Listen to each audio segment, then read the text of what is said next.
Now that you hopefully feel more comfortable with interval notation, let's start using it to practice expressing different characteristics of different functions or graphs.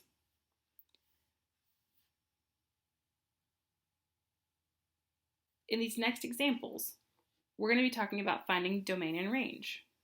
Remember, domain represents all of the x's on a graph, and that is from left to right.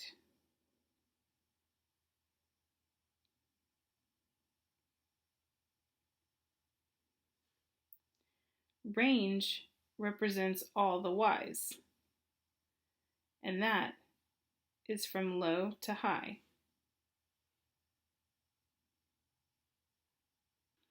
On that far left example, domain, from left to right, you'll need to use the values that are on the x-axis.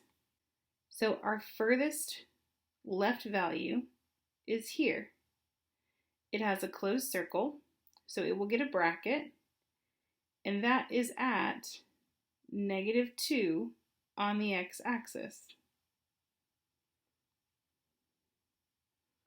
Our domain ends right here at the open circle, which would imply a parentheses, and that's value is at +3.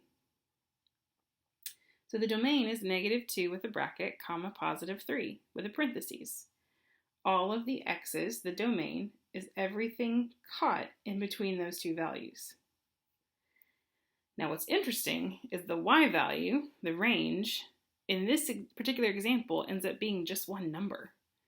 You don't have to actually show an interval. That would be the y values of -3.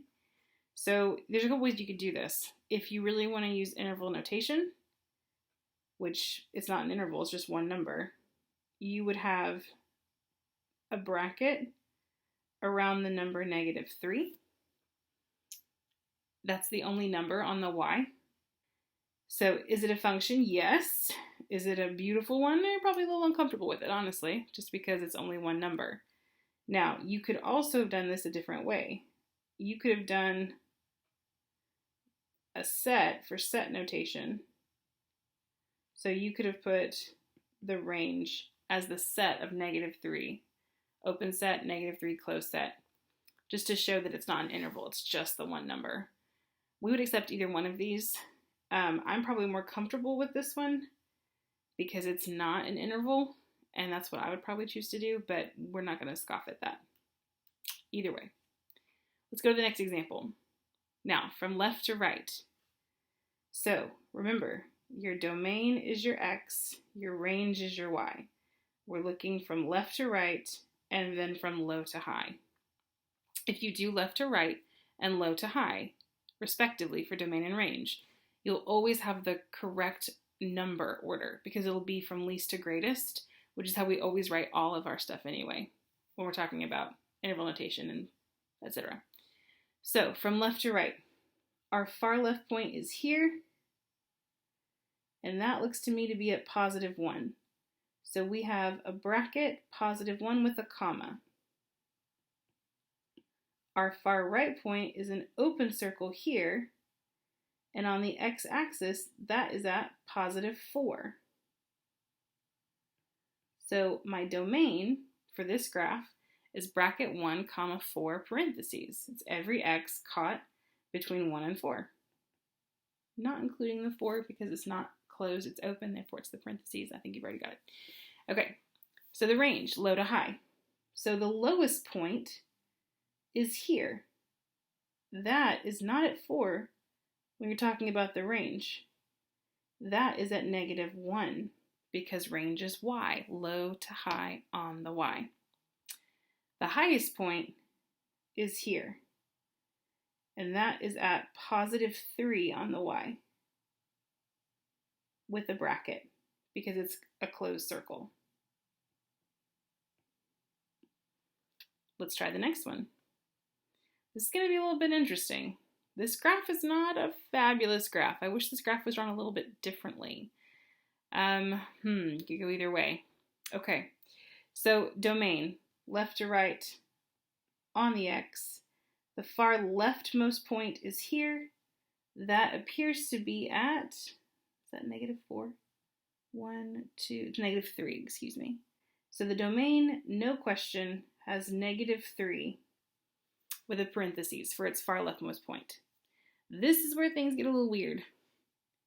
This graph is particularly difficult to understand in terms of, like, does that just keep going forever as we go down? Does it also go right?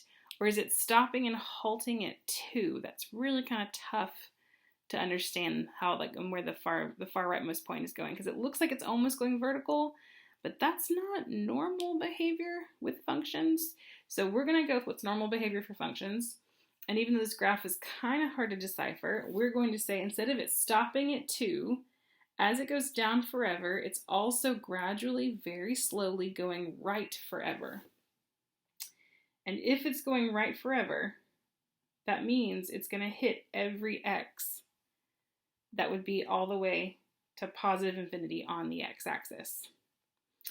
Now, if you want to argue that the graph stops at 2, then that would be what your interval would look like. But honestly, I'm not quite sure which one is correct on this one. I don't have enough information, which, that's awesome. So, for now, for argument's sake, we'll let it be. Okay, low to high on the y for the range. Now, the lowest point of this graph is that arrow again. Now there's no argument. It is definitely pointing down for forever. So from low to high, it is coming from negative infinity. So it's going to start from left to right as you write them in numerical order. The lowest value is negative infinity. The highest y value is not over here. It's here. Range is low to high on the y. That's the highest value. So our highest value is at +3 on the y. Since it does in fact touch +3, you get to put a bracket. Now, how do you know it touches +3? Well, the biggest takeaway is that there clearly is not an open circle like there, right there. If that were open, it would be obvious, so we get to assume it's closed. And of course, closed means put a bracket on it. Okay, the last example of domain and range. You have a union. You have two separate portions of graph on the same coordinate plane. In this graph, the domain and range will have two different things attached together through a union. As long as you go from left to right and low to high, you're not going to mess this up. So, far left to far right, first portion of graph. The first portion of graph I see with the far leftmost point is right here. And that is a closed circle at what appears to be -4. So I've got bracket -4. Now, the far rightmost portion of graph of that chunk of graph is there, the open circle at -1.